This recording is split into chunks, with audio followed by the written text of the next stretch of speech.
자, 내가 책상을 만졌더니 책상이 차갑죠? 왜 그런지 알아요? 네. 책상이 차가우니까? 왜 차갑게 느껴지냐면 내 몸에 있는 열이 빠져나가기 때문에 차갑게 느껴지는 겁니다. 그러면 좀 뜨거운 걸 좀 만져보게 할까요? 저딱 저거 쌤 핸드폰을 좀 만져봐요. 맨 밑으로 이렇게 손가락으로 어때요? 따뜻해? 만져봐. 따뜻해? 뜨거워? 네. 따뜻해요? 뜨거워요? 다르네요. 미지근해요. 말을 해요. 말을 하라고. 조금 모르겠어요. 안 만질 거예요. 그래서 이게 안 만질 거예요. 이거 안 만져요. 역시 근데 지금 현재 이 핸드폰을 뭐 차갑게 느낀 사람은 없죠. 미지근하거나 안 만지거나 그죠?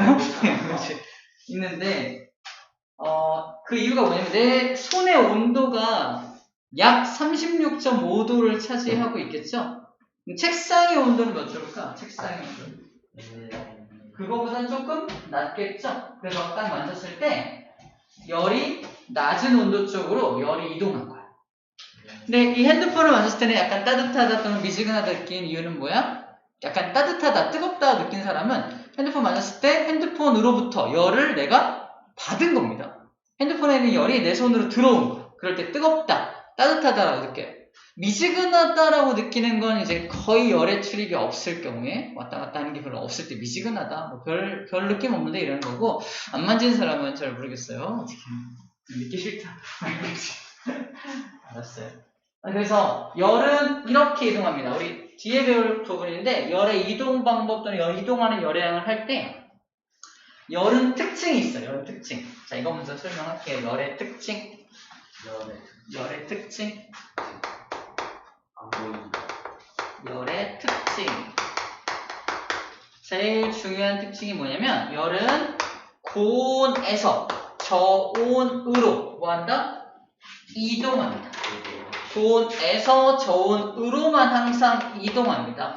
거꾸로 저온에서 고온으로 열이 이동하지는 않아요. 절대로 그렇지 않습니다. 그래서 우리가 뜨거운 물체를 만지면 그 물체가 더 뜨거워지나요? 뜨거운 물체를 만지면 그 뜨거운 물체한테서부터 나한테 열을 줄 거 아니야? 우리는 뜨거! 열을 받으니까 뜨겁게 느껴지는 겁니다. 항상 열은 고온에서 저온으로 이동하기 때문입니다. 나중에 이것을 연력학 법칙이라는 이름으로 배워요. 연력학 법칙, 고등학교에서. 연력학 법칙, 그래서 뭔가 굉장히 대단할 것 같지만 별거 없어. 그냥 고온에서 저온으로 열이 이동해. 이게 연력학 법칙이에요. 법칙입니다. 너무 당연한 얘기인데 이름을 좀 그럴싸하게 포장을 한 것 뿐입니다. 자, 어쨌든 열은 이렇게 고온에서 저온으로 이동하는데 쌤이 왜 친구들을 만져보라고 하냐면은 친구랑 딱 만졌을 때 우리 모두가 36.5도일 것 같잖아. 근데 손을 딱 잡았을 때 차갑다고 느끼는 학생이 있는 반면에 그 반대편 학생은 이 사람이 차가워요 할 때 이 사람은 뜨거워요라고 느낍니다. 이 사람은 왜 차갑다고 느껴? 열을 뺏기니까. 이 사람은 열을 받으니까 뜨거워요 느낍니다. 둘 사이에서도 열이 이동할 수 있다 없다? 있다는 겁니다. 약간의 온도차만 있어도 고온에서 항상 저온으로 이동하는 거야. 그럼 차갑다고 느낀 학생은 내가 쟤보다 온도가 높았기 때문에 열을 뺏긴 겁니다. 근데 뜨겁다고 느낀 학생은 내가 온도가 낮았기 때문에 열을 받은 거예요. 이해되죠? 굉장히 화가 많이 나는 사람들 있잖아. 이런 말 하죠. 열받아. 내 몸의 체온이 낮기 때문입니다. 아닌 거 아니죠? 열받아. 왜 웃어? 아무튼 그렇습니다. 아무튼 온도는 이렇게 열이 고온에서 저온으로 이동한다는 거고요.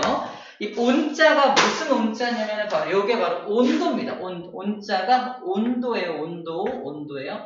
온도가 높은 곳에서 온도가 낮은 곳으로 열이 이동합니다. 온도가 높은 곳에서 낮은 곳으로 이동한다. 옛날, 아주 옛날 생각해봐. 아주 옛날에는 뜨겁다, 차갑다라는 건 사람들이 알고 있었어. 이거 뜨거워, 이건 차가워, 알고 있었어. 내가 몇 도인지, 몇 도라서 뜨거운지 이런 건 몰랐습니다. 다시 말해서 온도라는 체계가 옛날에 없었던 시절이 있었어. 온도라는 체계가. 그래서 최초로 이 온도라는 체계를 만든 사람이 있습니다. 자, 열은 뜨겁다, 차갑다 이런 건 알고 있었지만 그것을 정확하게 숫자로 나타낸 것을 온도라고 불러줍니다. 자, 온도의 정의는 뭐라 하면 열을 수치화시킨 겁니다. 수치화하는 것. 수치했다는 건 숫자로 표현했다는 뜻입니다. 열을 숫자로 표현하기로 한 게 우리 사람들끼리 약속한 것을 온도라고 불러줘요. 온도. 선생님이 이야기를 해주겠다고 한 건 뭐냐면 바로 온도에 대한 세 가지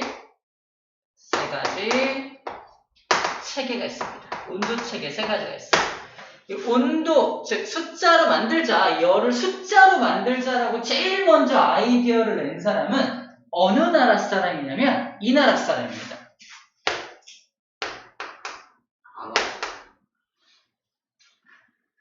기억, 리을, 쉬운 나라. 그리스. 정답. 그리스. 자, 첫 번째. 그리스의 과학자였던 셀시우스라는 사람입니다. 이름이 셀시우스라는 사람이야. 이 사람이 최초로 이 열을 많다 적다 이거를 정확하게 우리가 알 수 있도록 숫자로 한번 나타내보자. 그러면 뭘 어떻게 하면 나타낼 수 있을까 하다가 아이디어를 물을 가져와서 자, 기준물질 물입니다. 물이라는 기준물질을 가져와서 물에 끓는 온도를 100도씨로 정하고 물의 어는 점을 0도씨로 정한 다음에 요 사이 간격을 땅땅땅땅땅 나눠서 몇 등분해서 100등분해서 사용하자라고 체계를 만든 거예요. 우리가 굉장히 익숙한 체계죠. 우리 이렇게 알고 있잖아. 물의 끓는 점 몇 도야? 100도요. 물의 어는 점 몇 도야? 0도야라고 말하고 있잖아. 바로 이 사람이 만든 건 우리가 제일 많이 지금 쓰고 있는 겁니다. 이 사람이 만든 거. 이 사람이 만든 게 전 세계적으로 유행을 해요. 우와, 되게 간편하다. 되게 좋아. 누가 정확히 몇 도인지 알 수 있어. 전 세계적으로 퍼져. 이때 당시 우리나라는 중국에 소속되어 있는 나라, 속국이었습니다. 한 조선시대나 고려시대쯤 되는 것 같아요. 그래서 우리나라는 이 온도 체계를 누구로부터 전달받았다? 중국을 통해서 전달받았다. 중국을 통해서. 근데 중국은 어떤 특성이 있냐면 그 사람의 이름에다가 성씨를 붙이는 걸 되게 좋아해요. 선생님은 허씨죠. 그죠? 허씨 이런 것처럼 허씨, 무슨 왕씨, 김씨 이런 것처럼 성씨를 붙이는 걸 좋아해요. 자, 내가 중국 사람인데 셀시우스가 만든 온도라면서 나를 딱 줬어. 뭐라고 할까? 셀시우스? 섭씨가 만든 온도 체계? 진짜인데? 그래서 이 사람이 만든 온도 체계를 섭씨 온도라고 불러줍니다. 섭씨 온도. 섭씨가 만든 거 섭씨 온도라고 해서 도씨라고 표현을 하는 거예요. 우리가 섭씨 온도라고 표현하는 이유가 뭐냐면 섭씨가 만든 온도 체계가 중국을 통해 들어왔기 때문입니다. 증거가 있어요. 증거가. 안 믿는 것 같아. 증거가 있습니다. 자, 그래서 그리스 사람이 만든 이 온도 체계가 전 세계적으로 퍼지니까 어느 나라가 싫어했을까? 당시에 굉장히 강대국 미국이 싫어했어요. 이거 뭐야? 우리보다 되게 힘도 약한 나라가 만든 온도 체계를 전 세계적으로 유행에 쓰고 있다고? 별로 마음에 안 들어. 야, 너 우리나라에서 되게 유명한 학자지? 너가 한번 다시 만들어봐. 이 사람의 이름은 미국의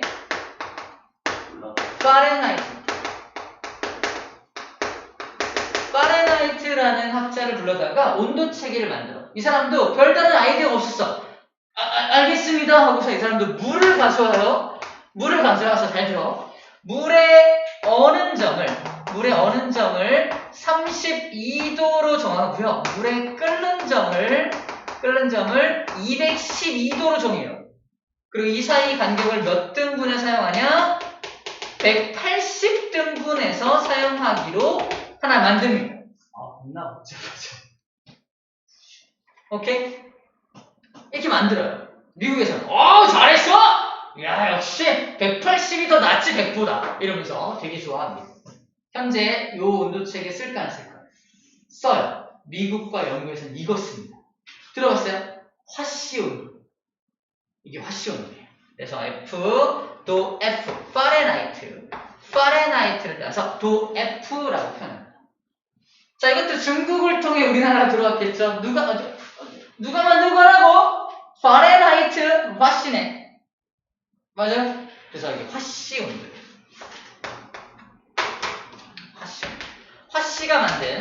화씨가 만든 온도입니다. 도 F라고 표현을 해요. 맞죠? 섭씨, 화씨. 증거야. 주작할게요. 아니야, 주작. 절대 아니야. 이건 진짜야. 그동안 내가 뻥만 쳐가지고 절대 안 믿는 것 같은데 이게 진짜. 진짜로! 너무 아닌 것 같아. 뭐 찍어야 돼? 어떻게 알아? 맞는 것 같지? 셀시우스 150. 딱 봐도 맞잖아. 섭씨, 화씨. C로 끝나게 되겠죠. 자, 이건 둘 다 기준물질이라고 해요. 이거는 물이라는 물질을 기준물질로 둘 다 뭘 썼어요? 물을 사용했죠.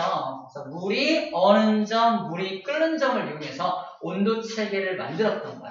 그래서 우리 섭씨온도, 우리가 잘 쓰는 섭씨온도를 화씨온도로 바꾸려면 먼저 32도를 더한 다음에 비율이 100과 180이잖아. 그래서 요 비율을 곱한 다음에 뭐 어쩌고저쩌고 해요. 그래서 고치는 방법도 나중에 배워야 됩니다. 뭐 하려면? 미국이나 영국에 유학 가려면. 안 가는 게 어딨어요? 그래서 화씨 온도가 어떤 체계인지도 이해를 해야 됩니다. 우리 막 온도, 기상 같은 거 배울 때 화씨 온도 배우지 않아요? 안 배우나요? 화씨 온도도 가끔 등장을 합니다. 자, 세 가지가 있죠. 하나가 더 있어요. 하나가 더 있는데 이 사람은 뭐냐면 미국 사람이에요. 미국 사람인데 이 사람은 왜 기준물질로 물을 사용하냐 이러지 말고요. 분자 운동 있죠. 온도가 높을수록 분자 운동이 빨라져요. 온도가 낮으면 멈추게 됩니다. 자, 온도가 낮아지면 분자 운동이 멈추기도 해요. 그래서 분자 운동을 가지고 만든 사람인데 이 사람이 이름이 켈빈이에요. 켈빈이라는 사람이 온도 체계 하나를 만드는데 이거는 분자 운동에 분자가 얼마나 빠르게 운동하는지를 가지고 만듭니다. 혹시 기억나는지 모르겠는데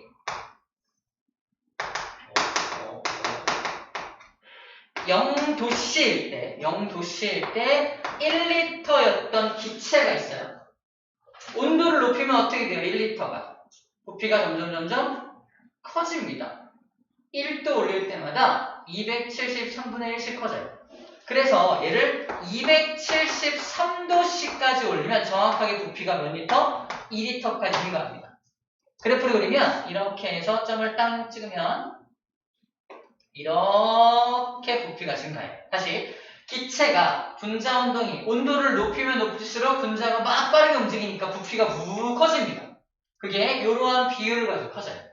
그럼 반대로 온도를 한번 떨어뜨려 보자는 거지. 떨어뜨리면 부피가 쭉쭉쭉쭉 줄어들 거 아니야. 그래서 이론상 기체 부피가 0이 되는 숫자가 마이너스 273도씨가 되면 기체 분자 운동이 멈춰서 부피가 0이 됩니다.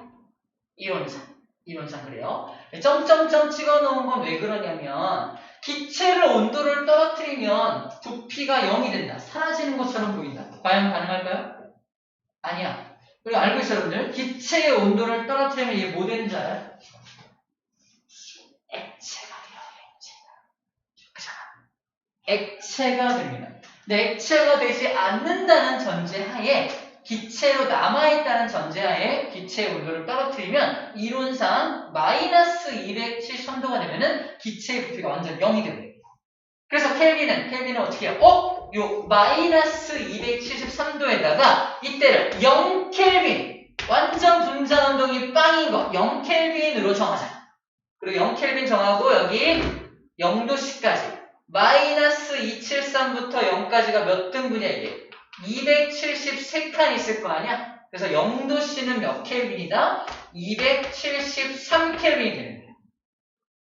그럼 273도씨는 또 273 들어가니까 546켈빈 되겠네. 그죠? 이런 식으로 정하는 겁니다. 분자 운동의 빠르기를 가지고 0켈빈부터 시작해서 이렇게 켈빈도로 만든 거예요. 이것을 절대온도라고 부릅니다. 절대온도라는 온도 체계를 만들어요. 자, 두 가지는 기준물질인 물을 가지고 만들었지만 이 절대온도라는 체계는 뭘 만들었다? 뭘 가지고 만들었다? 분자 운동의 빠르기. 어떤 분자, 기체 분자의 운동을 가지고 이런 온도 체계를 하나 더 만들어낸 거고요. 이거 굉장히 많이, 과학에서는 이걸 굉장히 많이 사용을 해요. 절대온도를 뭐 T라고도 표현을 해서 가장 많이 사용하는데 이런 겁니다. 자, 우리가 익숙한 섭씨 온도를, 잘 들어, 섭씨 온도를 절대온도로 바꾸는 방법 굉장히 간단합니다. 뭐만 더하면 돼? 273이라는 숫자만 더하면 돼요. 그죠? 그래서 섭씨 온도를 절대온도로 바꿀 때 273이라는 숫자를 더하기만 하면 됩니다. 이 273이라는 숫자를 기억할 필요가 있겠죠. 273. 쌤은 뭐 이질감, 굉장히 이질감 느껴지는 단어, 숫자, 별로 안 친해지고 싶은 이런 것 같은데 273이라는 숫자 기억해서 섭씨 온도를 절대온도 바꿀 때 더하기 273을 해주면 나온다 라고 생각해주면 되겠습니다. 예제 문제. 나중에 배우는데 우주의 온도가 3000 켈빈이 되었을 때 바로 우주 배경 복사라는 게 빠져나온다 뭐 이런 말 하거든요. 3000 켈빈이라는 말은 무슨 말이야? 몇 도란 얘기야? 이 켈빈도를 다시 절대온도를 섭씨온도로 바꾸려면 반대로 마이너스 273을 하면 섭씨온도겠지. 그래서 정확히 몇 도다? 2727도씨를 말합니다. 우주의 온도가 2727도가 되었을 때는 뜻이야. 3000 켈빈이라는 뜻이야. 그래서 켈빈도하고 섭씨온도를 왔다 갔다 할 때 273이라는 숫자를 가운데 두고서 왔다 갔다 할 수 있어야 합니다. 자, 요 세 가지가 온도의 체계. 이거 말고는 온도 체계가 세상에 없어요. 이 세 가지만 알면은 여러분들 다 아는 겁니다. 그렇죠? 자, 그래서 온도란 우리 책에서 물체의 차고 뜨거운 정도를 밑줄 자 숫자로 나타낸 것. 온도란 숫자로 나타낸 것이라고 되어 있습니다. 숫자로 나타낸 것.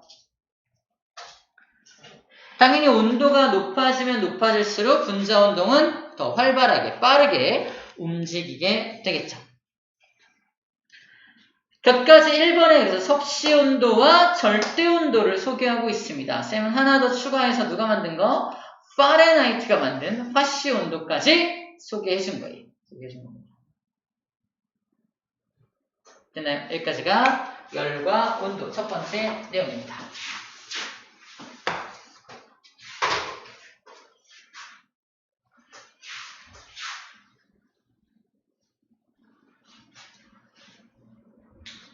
두 번째 내용 갈게요. 열평형.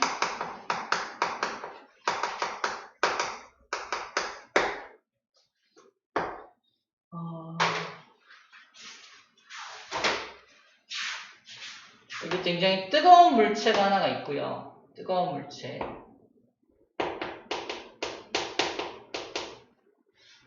뜬물이 뭐야? 정답. 뜨거운 물체. 인규야! 네. 뜬물이 뭐라고? 뜨거운 물이요. 뜨거운 물? 네. 틀렸어요. 네, 듣고 있었는데요. 뜨거운 물체. 그래요? 그래요. 뜨거운 물인데. 뜨거운 물체. 그 다음에 뜨거운 물체와 차가운 물체를 접촉시킵니다. 차가운 물체를 접촉시킬 거야. 우리 좀 아까 배웠습니다. 뜨거운 물체와 차가운 물체 중에 누가 더 열이 많을까요? 네. 누가 열이 많아? 당연히 뜨거운 물이 열이 많겠지. 열이 많겠죠? 열이 많아요. 쌤이 열을 보라색 점으로 표현해 볼게요. 열을 12개 그렸습니다. 차가운 물은 열이 별로 없겠죠? 이렇게만 그려볼게요. 12개, 15개, 15개, 20개, 두 개 더 그릴게요. 5개. 자, 요 녀석이 열입니다. 열을 표현한 거야. 자, 열이 많고 열이 적죠. 둘의 질량을 같다고 봤을 때 열이 많은 물체가 온도가 높겠죠? 온도가 높고 온도가 낮을 겁니다. 그럼 온도가 높은 쪽에서 온도가 낮은 쪽으로 뭐가 이동한다? 아까 열이 이동한다 그랬죠? 그러니까 고온의 물체에서 저온의 물체로 열이 이동합니다. 그래서 열이 이동해요. 안녕, 나 갈게. 하나 왔어요. 아까에는 12개하고 5개였는데 하나 이동하면 11개, 6개 되겠지? 그치? 아직도 얘가 더 열이 많죠? 온도가 높죠? 그래서 또 이동합니다. 이동을 해요. 언제까지 이동할까? 언제까지? 온도가 같아질 때까지 이동합니다. 그러면 이 고온의 물체는 계속해서 열을 뺏길 거 아니야? 그래서 온도가 점점 떨어질 겁니다. 이걸 A 물체, B 물체라고 한다면 A라는 물체는 온도가 높았는데 온도가 점점 떨어질 거야. 떨어져서 나중에는 온도가 어느 순간부터는 더 이상 떨어지지 않는 일정하게 갈 겁니다. 자, B라는 물체는 열을 받으니까 온도가 점점 올라가겠네요. 온도가 점점 올라가서 어느 순간 온도가 같아지게 될 겁니다. 언제까지 이동하냐? 쭉 이동시켜보자. 자, 3개 이동했죠? 3개, 9개, 8개. 하나 더 이동하면 되겠다. 8개, 얘도 8개인가요? 이상하다. 4개 이동하면 8개죠. 12개였지, 처음에? 3, 4, 12. 5개. 잘못 그렸다. 12개, 얘를 8개라고 할게요. 20개 맞추자. 6, 7, 8개. 4개만 이동하면 되겠지? 2개만 이동하면 되겠다. 쏘리. 산수를 못했어요. 자, 이렇게 해서, 자, 열이 12개였고, 얘가 하나, 둘, 8개였잖아? 8개였는데, 그럼 열을 주겠죠? 열을 줘서, 하나, 2개를 주면 10개 남고 해도 10개 되겠지? 요 상태. 10개가 딱 맞아진 상태가 바로 이 상태입니다. 열을 줘가지고 두 온도가 같아지게 된 상태를 말하는 거야. 자, 이때가 요 시기입니다. 요 시간. 시간상으로 요 시간이 되었습니다. 시간상으로 요 시간, T1이라는 시간이 되었을 때 둘은 온도가 같아지게 되겠죠? 온도가 같아진 시점을 우리는 뭐라고 한다? 열이 평형 상태가 되었다. 열이 둘이 똑같아졌다. 평형 상태가 되었다라고 표현하는 겁니다. 열 평형 상태가 되었다라고 표현하는 거고, 열 평형이 이루어지는 동안 뜨거운 물체는 온도가 점점 떨어질 거고요. 차가운 물체는 온도가 점점 올라가겠죠? 너무 당연한 이야기입니다. 그죠? 이렇게 열평형 그래프를 보게 되었습니다. 책에 조금 다른 경우가 나오는데 그럼 이따가 우리 쌤이 PPT를 통해서 조금 다른 예를 좀 보여주도록 할게요. 자, 이 상태를 열평형 상태라고 불러줘요. 자, 또 너무 당연한 얘기 하나 할게요. 무슨 얘기냐면은 문제, 퀘스천. A가 잃어버린 열은 몇 개? 몇 개입니까? 열평형이 될 때까지 A가 잃어버린 열이 몇 개야? 2개죠? B가 얻은 열은 또 몇 개야? 2개죠? A가 2개를 줬으니까 B도 2개를 받은 거잖아. 그치? 너무 당연하죠? A가 2개를 줬는데 B가 막 3개 받고 이럴 수 있나요? 이상하죠? 그럴 수 없습니다. 그래서 하고 싶은 말은 뭐냐면 A가 잃어버린 열의 양과 얻은 열의 양은 항상 뭐 할 수밖에 없다? 같을 수밖에 없다는 뜻입니다. A가 잃어버린 열과 B가 얻은 열은 항상 같을 수밖에 없어. 내가 준 만큼만 제가 받아야 한다는 거지. 자, 이걸 3번에서 말하는 거야. 이동하는 열의 양. 내가 2개를 이동시키면 제가 2개를 받을 거 아니야? 이동하는 열의 양은 항상 둘이 같을 수밖에 없다라는 거야. 자, 이때 이동하는 열의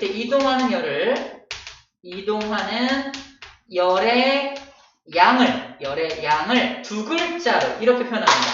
기억해야 돼. 열량이라고 합니다. 이동하는 열의 양을 열량이라고 표현합니다. 열량. 나중에 기호로 열량을 Q라고 라고 표현을 해. Q. 열량 Q. 그래서 우리 이제 앞으로 공식을 배우게 될 텐데 별거 없고요. 그냥 이동하는 요량은 항상 같을 수밖에 없다는 걸 이용해서 문제를 풀어낼 겁니다. 어려운 내용은 없어요. 자, 나머지 뭐 다 똑같은 얘기들입니다. 자, 세 번째 그럼 여기 열평형과 우리 생활. 자, 우리 온도계. 온도계가 뭐 재는 도구야? 온도를 재는 도구잖아요. 우리 체온 잴 때 온도계 어디다 꽂아요? 귀에다 이렇게 꽂아서 띠띠띠띠 하는 거 있죠? 그죠? 그건 적외선을 이용해서 측정하는 건데, 귀에다 꽂고서 이제 온도를 측정하는 거고요. 우리 이제 수온 온도계 알아요? 수온 온도계? 수온 온도계. 그건 입에 넣거나, 겨드랑이에 끼거나 해서 측정하는 거 혹시 해봤어요? 그지? 이런 것들. 그런 것들은, 자, 끼고 있으면, 끼자마자 보면 돼요, 안 돼요? 냄새 날 것 같아. 이러면 안 되죠. 한참 끼고 있어야 되죠. 한참 끼고 있다는 건 무슨 말이야? 내 몸의 체온과 이 온도계의 온도가 같아질 때까지 끼고 있는 거야. 즉, 뭐 될 때까지. 열평형 상태에 도달할 때까지 끼고 있는 겁니다. 그래서 내 몸의 온도와 온도계의 온도가 같아질 때까지 끼고 있어야 되는 거야. 그래서 내 몸의 체온이 몇 도인지 얘를 보고 알 수 있는 거잖아. 그치? 열평형을 이용하는 얘가 되겠습니다. 열평형을 이용하는 얘가 되겠어요. 상식 퀴즈. 냉장고.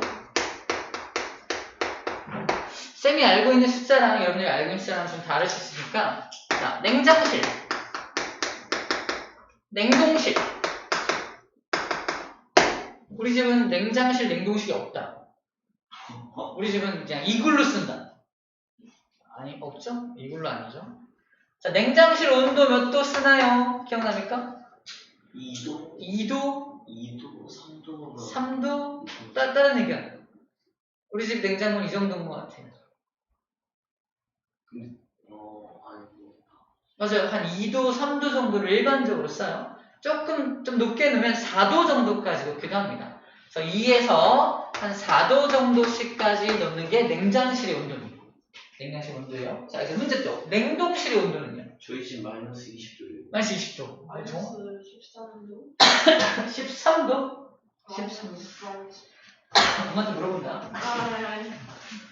13도? 마이너스 13도. 마이너스 13도? 기억나는 거 있어요? 난 널 보고 있다고. 네. 냉장고가 없어? 본 적이 없어.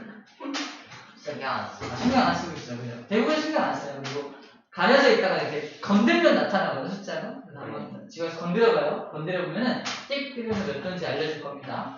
맞아요. 주로 한 영하 19도씨에서 영하 20도씨 정도로 설정을 합니다. 냉동실. 그래서 문제. 근데 베스킨라빈스에서 이렇게 이걸 사다가 냉동실에 넣어놨어. 네. 넣어놨어. 우리 냉동실의 온도는 영하 20도짜리 냉동실이야. 자, 한참 있다가 그 베스킨라빈스를 딱 꺼냈어. 문제! 이 베스킨라빈스 아이스크림의 온도는 몇 도일까요?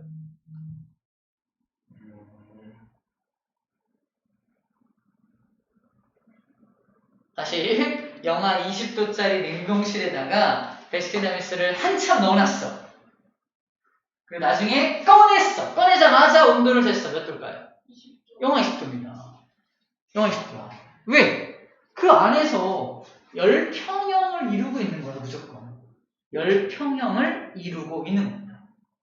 그렇다면 냉동실에 들어있는 모든 음식은 다 영하 20도입니다. 냉장실에 있는 모든 음식은 온도가 다 4도라고 한다면 모두 4도입니다. 모든 음식이 4도입니다. 냉장실에 내가 음식을 넣겠다는 건 무슨 뜻이야? 너를 4도로 만들 거야! 라는 뜻이라고요. 이해됩니까? 너를 4도로 만들 거야. 선생님 갑자기 근데 냉장고에 라이터를 켜놓고 넣어두면 어떻게 돼요? 갑자기 라이터를 그냥 켜놓고 불을 넣으면 어떻게 돼요? 불을 넣으면 네. 연소의 세 가지 조건이 있죠. 탈물질, 탈물질이 산소. 거의 쌓여 있으면 탈모지. 아니, 그 라이터는 그 안에 연료가 들어있잖아. 탈물질은 충분히 있는 거야. 그리고 산소도 어느 정도 있겠지, 그 안에. 근데 산소가 다 다를 때까지는 타지 않을까 싶은데, 마지막 세 번째가 문제입니다. 발화점 이상의 온도. 그 온도가 좀 떨어지지 않을까 하기 때문에, 불이 안 붙지 않을까 싶어요. 냉장고 안에서는 온도가 자꾸 떨어지니까 불이 안 붙지 않을까. 굉장히 참신한 생각이었습니다. 갑자기 라이터를 켜요, 그죠? 현실적으로 불가능합니다. 잠깐은 켜져 있을 수 있어요. 투명한 냉장고에다가 이렇게 집어넣고 실험할 수 있겠네. 자, 쌤이 말하고 싶은 뭐다? 냉장고도 다 뭘 이용하는 것이다? 열평형을 이용한 기계장치입니다. 열평형. 그 안에 다 열평형이 일어나고 있는 거야. 완전 재밌는 얘기가 하나 있는데, 겨울이야. 지금 겨울이야. 겨울이야. 지금 겨울이라고 상상해봐, 그냥. 벤치가 두 가지 벤치가 있어요. 두 종류의 벤치가 있는데, 하나는 나무로 만든 벤치고요, 하나는 철로 만든 벤치입니다. 현재 겨울 온도는요, 영하 4도씨예요. 영하 4도. 굉장히 추워요. 근데 앉는 거야. 벤치가 있네. 철 벤치에 딱 앉아서, 차가워. 나무 벤치에 앉으면 어때요? 좀 덜 차가워요? 여기서 문제. 현재 A라는 철로 만든 벤치와 나무로 만든 벤치 중에 현재 온도는 4도야. 둘 중에 누가 온도가 더 높은 걸까요? 나무요. 정답. 똑같은 겁니다. 아쉽다. 뭐 때문에? 열평형. 현재 밖에 기온이 4도니까, 영하 4도니까 모두가 다 영하 4도가 되어 있는 상태인 거야. 근데 왜 철로 만든 벤치에 앉으면 차갑게 느껴지고 나무로 만든 벤치에 앉으면 별로 안 차갑게 느껴질까요? 잘 알군요. 열의 이동 때문에, 열의 이동. 자, 열은 이동을 합니다. 근데 금속, 이런 철로 만든 금속은 열이 굉장히 잘 이동을 해요. 우리 쇠로 만든 숟가락 있죠? 자, 상상하세요. 쇠로 만든 숟가락이야. 숟가락 갖다가 딱 잡고서 가스레인지를 켜요. 켰어. 불이 막 올라와요. 거기다 이렇게 숟가락 머리 쪽을 이렇게 대고서 한참 있어봐요. 아이고, 내 손은 타겠네.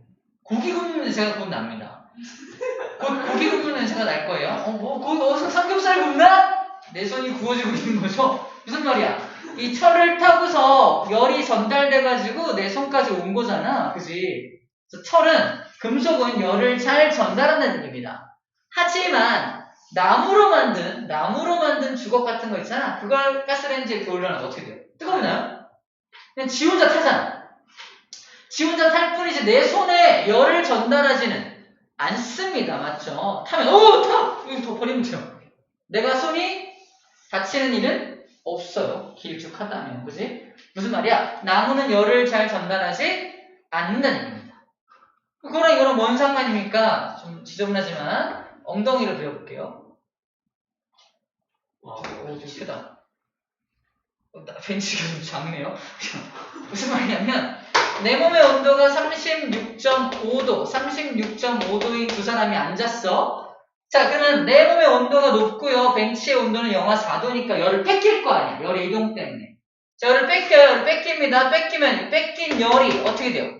이동해버리죠? 슝슝 이동해버립니다. 그러면 여기는 다시 또 열이 부족하니까 또 뺏어가. 계속 뺏어가. 그러니까 나는 차갑다고 느끼는 거야. 자, 나무입니다. 나무 좀 달라. 당연히 나무는 영하 4도니까 온도를 낮으니까 열을 뺏기겠죠. 순간적으로 뺏긴 열이 이동을 해야 하나요? 이동을 못해요.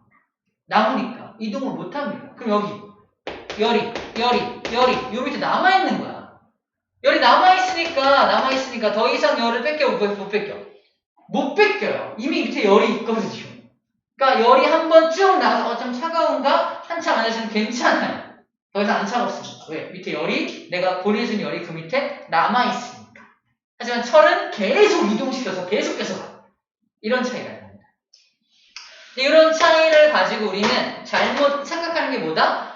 이럴 경우에도 철이 더 온도가 낮고요. 나무는 온도가 높아서 그래요 라고 생각하면 안 된다는 거지. 둘 다 영하 4도로 열평형을 똑같이 이루고 있는 상태를 꼭 기억해 주어야 한다는 겁니다. 무슨 말이겠죠? 열평형이란 이런 겁니다. 열평형. 자, 현재 18도로 맞춰놨어. 우리를 제외하고 이 방의 온도가 18도로 한 100일 정도 유지가 된다면 이 방에 있는 모든 물체는 18도가 됩니다. 맞나요? 우리 역시 밥을 먹지 않고 여기서 한 100일 정도 가만히 앉아 있다면 우리도 역시 죽어서 18도가 되어 있을 거예요. 맞죠? 상상하지 마세요. 아무튼. 근데 우리는 변온동물이 아니라 이제 정온동물이니까 18도가 아닌 36.5도를 유지하려고 계속 에너지가 필요한 거예요. 먹어야 됩니다. 먹어야서 계속 체온을 유지해야 됩니다. 안 그러면 진짜 죽어요. 왜? 자, 그래서 이동하는 열량 이동 방법, 열평형에 대해서 조금 더 심도 있게 이야기를 좀 해보았습니다. 왜? 하나만 더, 잠깐만. 시원한 계곡물에다가 수박이나 음료수 담가놓은 거 있잖아요. 한참 놔두면은 그 계곡물의 온도와 같아지게 되겠죠. 열평형. 그래서 시원한 수박을 먹을 수가 있죠. 그래서 냉장고가 없는 곳에서도 시원한 수박을 먹을 수 있는 방법이 있다. 계곡물에 담가놔라. 물을 버리고 와라. 네. 아, 미안해요. 화장실 갔다 옵시다.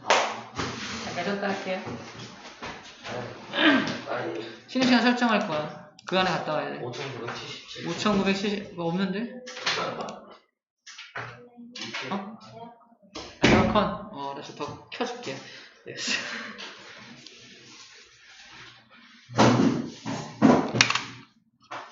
풍량을 좀 낮춰줄게. 훨씬 나을 거야.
시작이 되었는데 안 왔네. 아이고. 원도와 확실히. 여러분들 쉬어요. 쌤은 이러고 있을게. 이렇게 쉬는 거야. 배고파요. 나도 배고파. 좀 불러야겠다. 다 찍히고 있어 지금. 야채 먹어야지. 쉬는 시간. 10분 이내 시작할 수가 없대요. 쉴 수가 없네.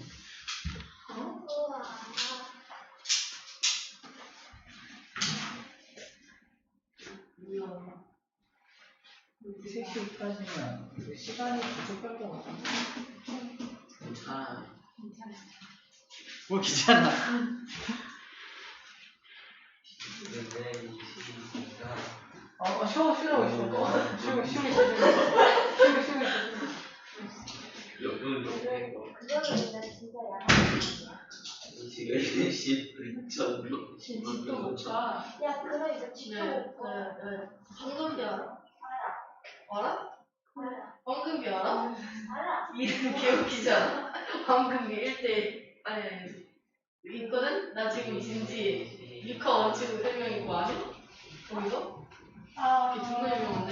왜 들어오는 거야? 아니 왜? 선생님 6화 원칙으로 설명이 잘 쓰고 있었어야지. 아니 나는 뭐야 일기하고 쓰는 거 우리 몇 초를 했어? 방금 충분히 쉬었어. 많이 쉬었어. 여기 뒤에 사람 알아?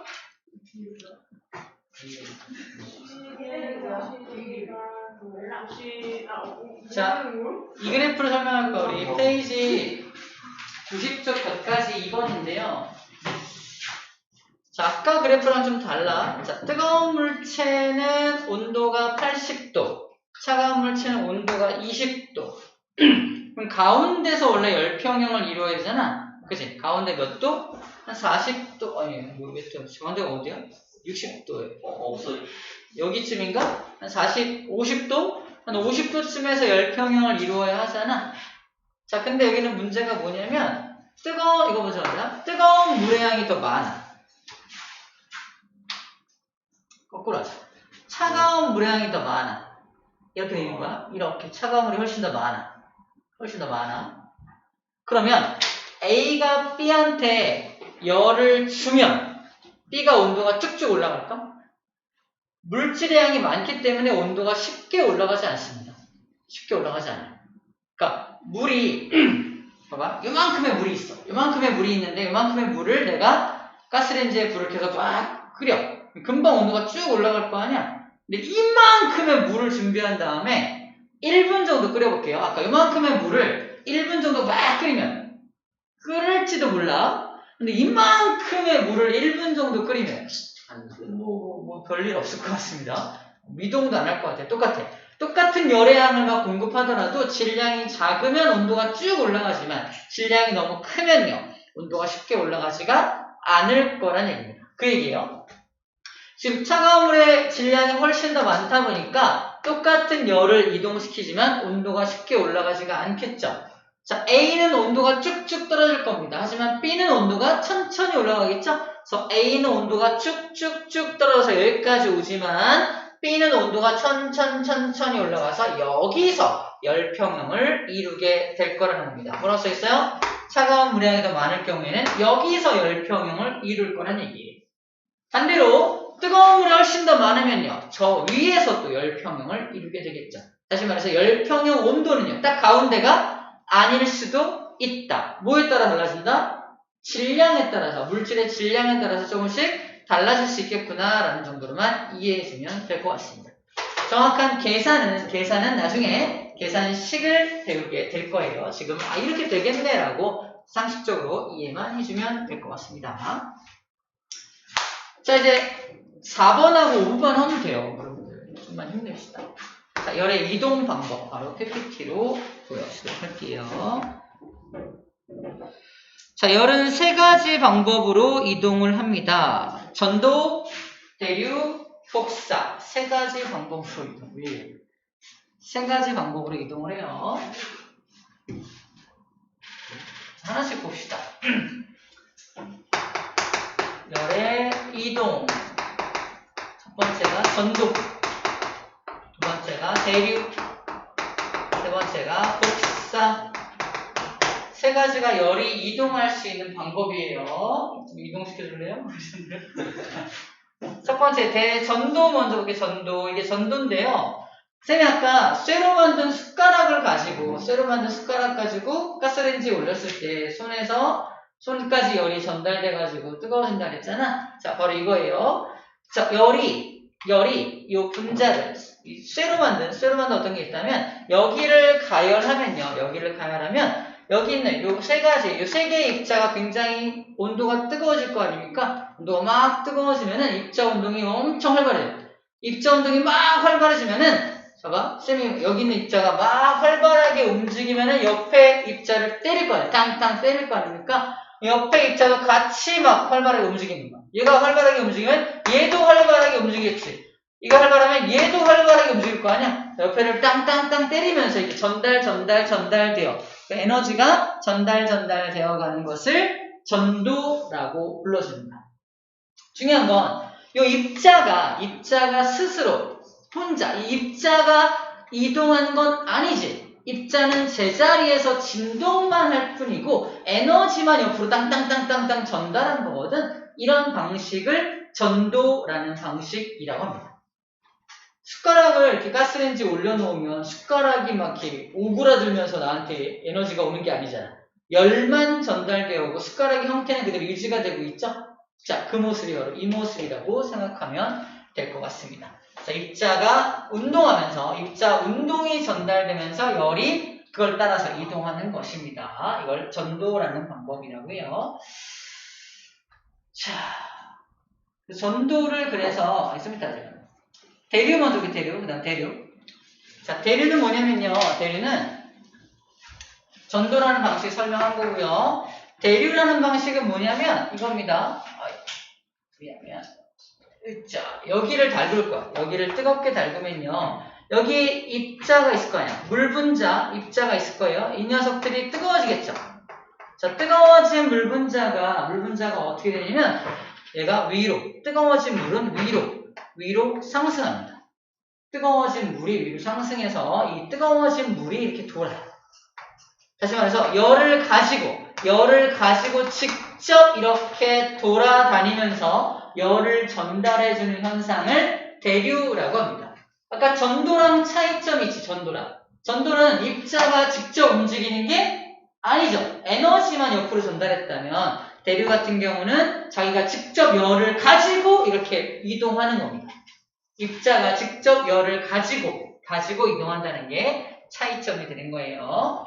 자, 그래서 이걸 모식적으로 이렇게 표현을 합니다.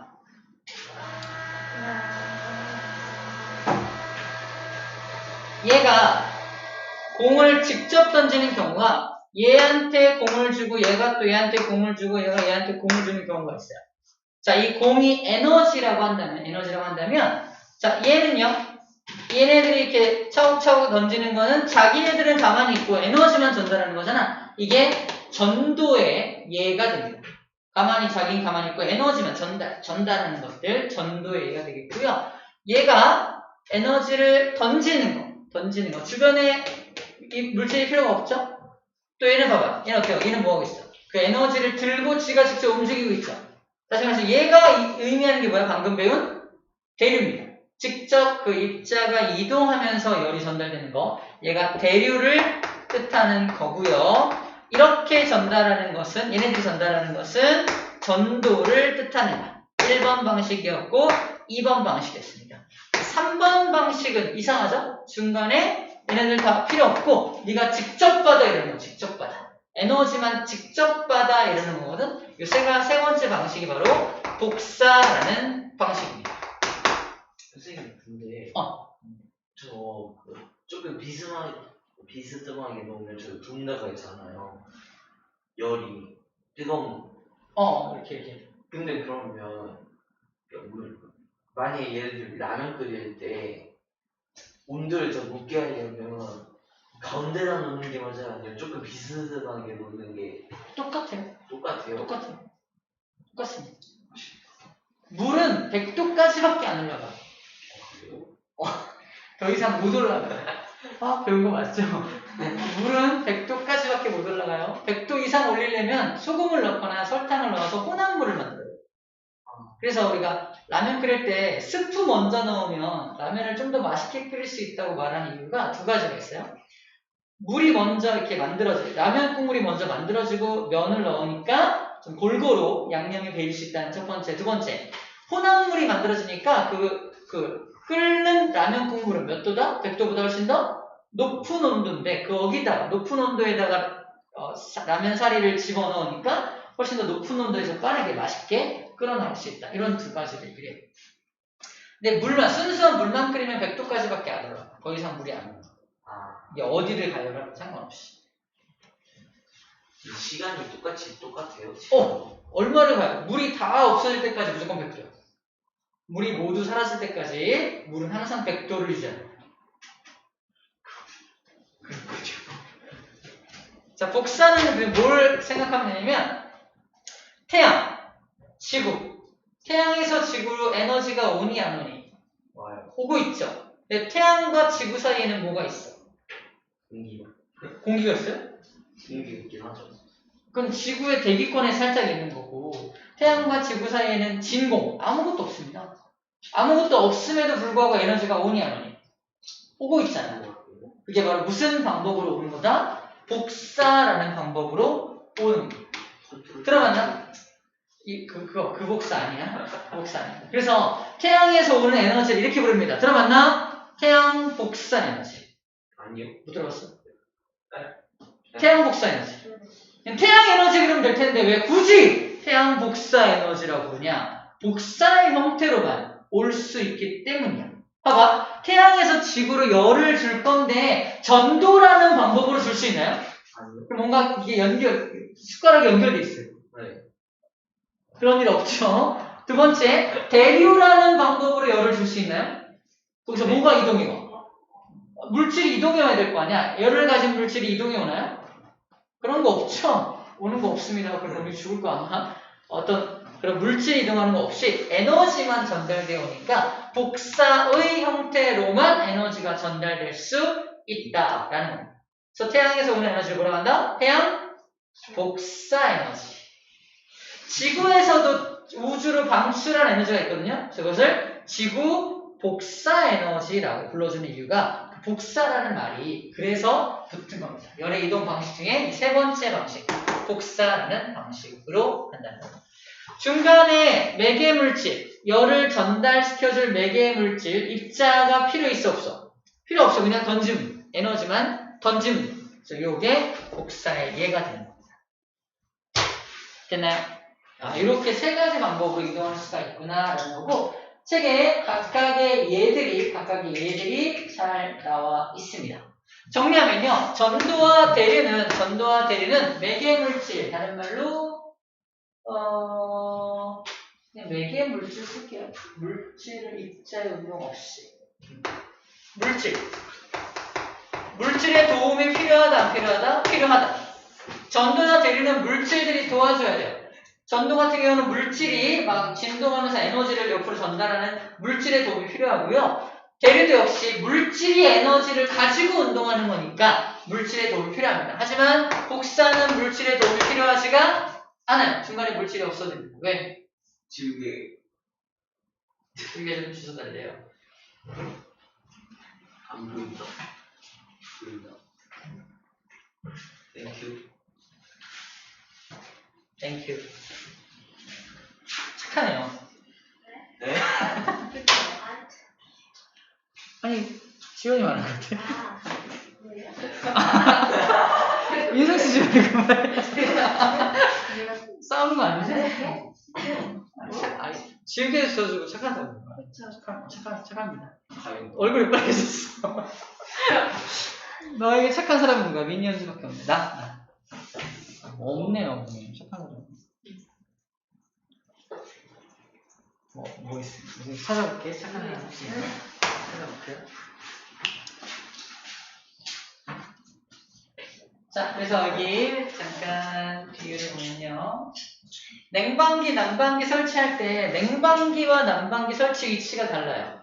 뜨거운 공기는 위로 올라가잖아. 그래서 난방기는 아래쪽에 설치해야 아래서부터 위로 이렇게 올라갑니다. 볼까요? 난방기는 아래 설치하고 있죠? 아래에서 위로 올라가서 전체적으로 따뜻하게 만드는 거고, 냉방기는 저렇게 위에 설치하는 이유가 뭐야? 차가운 공기는 아래로 쭉 내려오니까 위에 설치하는 거야. 만약에 에어컨이 밑에 달려있다면 어떻게 될까요?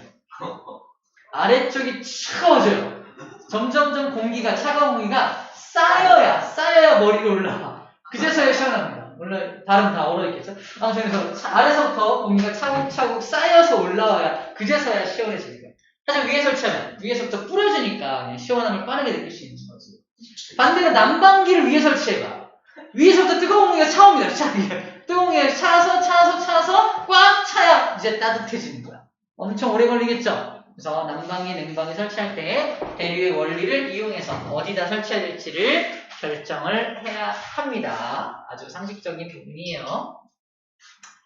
자, 그 다음에 단열에 대한 얘기를 좀 해볼게요. 단열. 이게 뭐예요? 보온병이에요, 보온병. 공격이었어요. 보온병이야. 여기 써있네요, 보온병이라고, 보온병. 자, 보온병 확대해볼게요, 보온병 확대.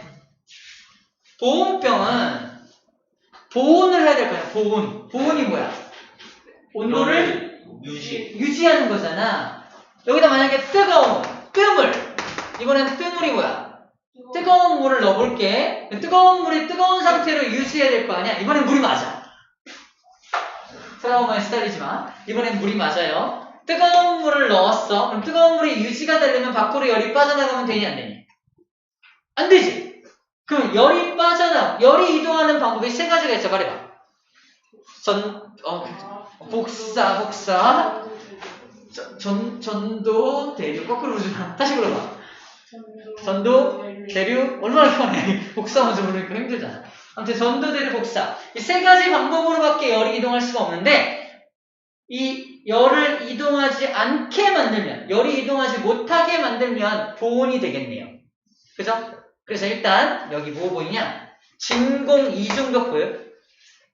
진공으로 만든 이중벽. 진공이니까 물질이 있어 없어? 이 진공 이중벽 때문에 무슨 형태로는 열이 나갈 수가 없다? 전도와 대류의 형태로는 열이 나갈 수가 없는 거예요. 세 가지 방법 중에 두 가지를 차단한 겁니다. 뭘 통해서? 진공을 통해서. 그래서 보온병에는 진공인 부분이 있어요. 진공. 그래서 진공 때문에 한참 동안 열이 유지가 돼요. 온도가 유지가 되는 거예요. 자, 그리고 여기 은으로 도금하는 거 뭐예요? 은도금. 왜 할까? 은도금. 약간 은 색깔로 도금을 하거든요. 그 이유가 뭐냐면, 자, 전도와 대류로는 열이 나갈 수가 없지. 하지만 한 가지 방법으로는 나갈 수 있죠. 뭐? 복사라는 방법으로는 열이 나갈 수가 있잖아. 그래서 이 안에 있는 뜨거운 물로부터 복사라는 방법으로 열이 나가려고 해. 근데 은으로 도금이 되어 있으면 나가다가 튕깁니다. 튕겨요? 튕겨요. 왜요? 그러니까 태양 에너지가 오는데 알루미늄 판 같은 거 이렇게 탕 대면은 튕기는 느낌? 이런 느낌으로 은으로 도금되어 있으면 열이 한번 튕깁니다. 그래서 완벽하진 않겠지만 여기서 열이 튕겨서 다시 안으로 들어갔다가 나갈 테니까 한 번씩은 더 보온 효과가 일어날 수가 있다는 거. 한 번씩은 튕겨서. 완벽하진 않아요. 여기다 뜨거운 물을 100도짜리 넣어놓으면 100일이 지나도 100도 유지되나요? 그런 건 아니잖아. 언젠간 나가잖아. 하지만 전도와 대류로는 못 나갑니다. 그죠? 전도와 대류로는 못 나가. 물론 일로 나가는 것도 있으니까 조금씩 빠져나갈 테지만, 네, 이 진공을 통해서 전도와 대류 1번과 2번 방법을 차단합니다. 왜? 물질의 도움이 필요하니까. 물질을 없게 만든 게 이 진공이고요. 세 번째 방법으로는 나갈 수 있지만 은도금을 통해서 그나마 조금 줄여놓은 게 보온병의 원리라는 겁니다. 그래서 보온병 던지면 깨지는 거예요. 네. 깨지는 게 뭐 깨지는 걸까? 무슨 네. 여기 진공으로 만들어 놓으면 이게 유지가 되게 힘들어요. 밖에 일기압인데 안에가 진공이면 항상 안으로 이렇게 들어가려는 힘이 있을 거 아니야? 네. 탕 들어서 탕 깨진다는 건 이 안으로 공기가 들어가요. 공기가 들어가서 더 이상 진공이 없어. 그 보온병은 보온 효과가 있을까 없을까? 봤어요. 보온 효과가 많이 없겠지. 뭐 그래서 일단 많이 깨졌어. 보온병의 가치가 없어지는 겁니다. 공기가 들어가서 그래요. 자, 이게 자, 이렇게 열이 이동하지 못하게 막는 방법을 뭐라고 한다? 단열한다 라고 표현해요. 단열. 단자는 차단하다. 그래서 열을 차단하는 뜻이에요. 단열한다. 집 지을 때도 단열하는 게 중요하다는 말 들어요. 단열. 집에 있는 열이 빠져나가면 지금은 좋겠다만 겨울에 난방을 막 하는데 안에 있는 열이 다 빠져나가면 안 되겠지. 그치? 그래서 단열을 해야 됩니다. 반대로 밖에 있는 열이 안으로 지금 같은 경우 밖에가 뜨거운데 안으로 막 열이 엄청 들어오면 돼요? 안 돼요? 안 되죠. 그래서 단열이 중요해요. 열을 차단하는 겁니다. 열을 차단하는 거. 그래서 이 안에 단열재를 집어넣어요. 단열재를 집어넣어요. 자, 단열재 중에 하나를 지금 볼 겁니다. 자, 이게 단열재 중에 하나인데 일반적으로 벽에다 넣는 단열재는 스티로폼 같은 걸 많이 집어넣어요. 자, 문제. 단열재로 이용하는 스티로폼. 자, 여기서 얘기하고 있는 이중창은 뭐냐면요. 유리를 이중창으로 만들어. 안쪽 유리, 바깥 유리. 창이 유리가 두 겹이야. 안에는 공기를 채웁니다. 공기가 찰겠죠? 이렇게 채워놔서 두 겹으로 만들어서 열을 차단해, 단열합니다. 퀘스천이 뭐냐면 스티로폼과 이중창의 공통점이 뭘까요? 쌤이 입에서 한번 나왔어. 단어로. 단열 아니고 차단 아니고 스티로폼. 열을 이중창. 왜 이러? 아무거나. 독사, 대류, 저는 아니야, 막 불러다는데 온도. 둘 다 이걸 포함하고 있습니다. 진공? 열, 병열. 올라. 자음 힌트가 나요? 자음. 둘 다 기억이 차 있어요. 고고. 공기. 써있잖아, 공기층. 공기. 이 공기가 엄청난 단열재야. 공기가 있잖아? 열이 가려고 그러면 공기가 막아. 뭐 하는 거야? 공기가 막습니다. 그래서 스티로폼도 사이사이 공기가 많이 들어가 있습니다.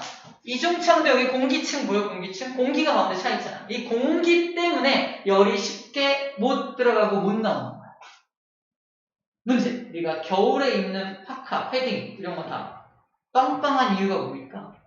오리털 때문이야? 네. 오리털로 인해서 공기가 차 있는 공기가 내 몸에 온도를 유지해 주는 겁니다. 우와. 오리털을 일자로 쫙 붙여. 그래서 아주 스키니하게 쫙 입어요. 따뜻할까? 네. 오리털 턱한테? 네. 안 따뜻할 것 같은데? 이렇게 쫙 붙여. 오리털을 쫙 붙여. 이렇게. 이상하죠? 공기가 안 차있게 붙이면 이거 안 따뜻해요. 공기 때문에 따뜻한 거야. 오리털 때문에 따뜻한 게 아닙니다. 오리털은 공기를 잡아두는 역할을 하는 게 오리털의 기능인 거고. 그래요? 그렇다고요. 우리가 이불 덮을 때도 되게 두꺼운 이불 있잖아. 솜이불 같은 경우. 그런 것도 다 솜 때문에 뭐가 있는 거야? 그 안에 공기가 있는 공기 때문에 따뜻한 거야. 공기 때문에. 이해돼요? 공기 때문에 따뜻한 겁니다. 오리털이 그랬지.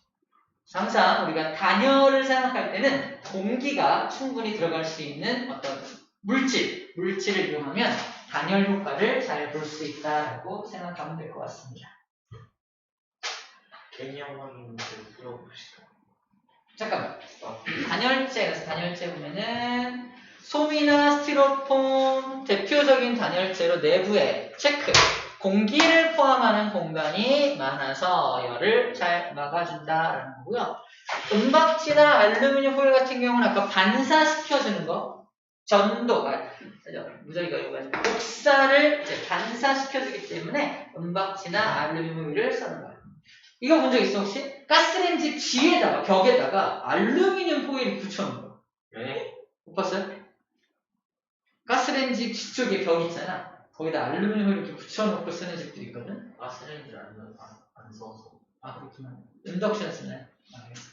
이게 뭐냐면은 그 열이 뒤로 벽으로 갔다가 튕겨 나와서 다시 한번 이 음식을 가열할 수 있기 때문에 연료비가 좀 적게 들 거예요 아마. 그죠? 전도라는 현상을 역으로 이용해서 반사시켜서 열을 좀 더 올리기 위해서 쓰는 겁니다.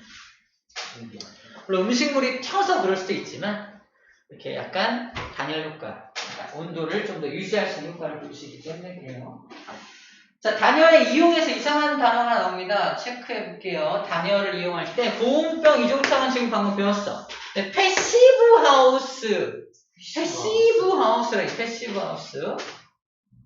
이 부엌용 장갑은 고무 같은 거, 그죠? 또는 이렇게 마미소. 공기가 많이 들어있는 이런 어떤 두꺼운 어떤 장갑 같은 걸 하잖아요. 그것도 이제 열을 차단하는 거고요. 음식 배달 가방. 그 안에도 이제 음박지로 쌓여져 있는 거 알아요? 그 안에? 음식 배달. 이런 것도 다 이런 단열의 효과고요. 패시브 하우스가 뭔지 여기 나와 있는데, 패시브 하우스 뭐라고 써있어요? 패시브 하우스? 최소한의 냉난방으로 적절한 실내 온도를 유지할 수 있게 설계된 주택되어 있죠. 그래서 패시브 하우스란 이 단열재들을 잘 집어넣어가지고 많은 에너지를 소모하지 않고도 그 안에서 적절하게 적은 열만 가지고도 온도를 유지하고 냉방도 유지할 수 있는 그런 집을 패시브 하우스라고 불러주는구나. 용어적으로만 알고 있으면 될 것 같습니다. 그것은 계정 선택 하우스였군요. 네? 다행히 못 들었어. 계정 선택 하우스. 계정 선택. 계정 선택 하우스. 얘는 계정을 선택해도 계속 나와. 한 번 더 나온다. 2번 더 나온다. 자, 우리 문제 풀어볼게요. 개념 확인 퀴즈 풀어볼게요.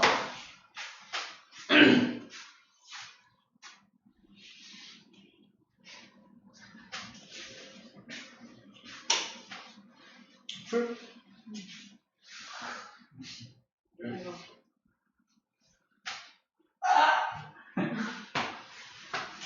선생님 저 이거 처음에 10편 열인 줄 알았어요. 열 맞잖아요. 네네.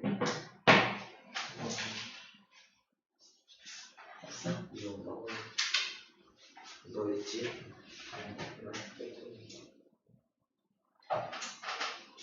누가 시작해? 하나는 뭐야? 이거 생각나. 네. 어차피 나왔는데. 내가 그냥 착해요. 억지로 먹는 거 아니죠? 우리 너무 착해.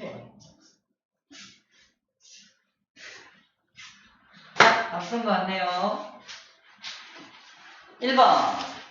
물체가 차고 뜨거운 정도를 숫자로 나타낸 것을 온도라고 하죠. 온도. 두 번째. 온도가 다른 두 물체가 접촉했을 때 온도가 높은 물체에서 온도가 낮은 물체로 열이 이동하여 두 물체의 온도가 같아진 상태를 열평형이라고 합니다. 3번 액체나 기체 입자가 직접 이동해서 열을 전달하는 방법은 대류라는 방법이었습니다. 전도대류 곡 사이의 열의 이동을 막는 것을 단열이라고 열을 차단하는 것이죠. 안녕히 계세요.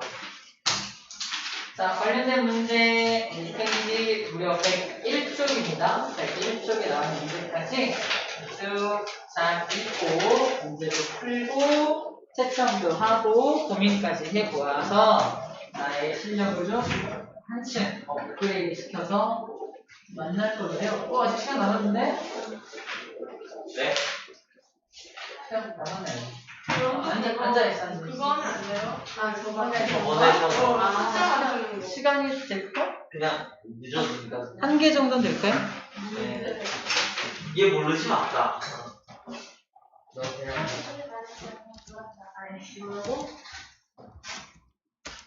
헤이 클로바.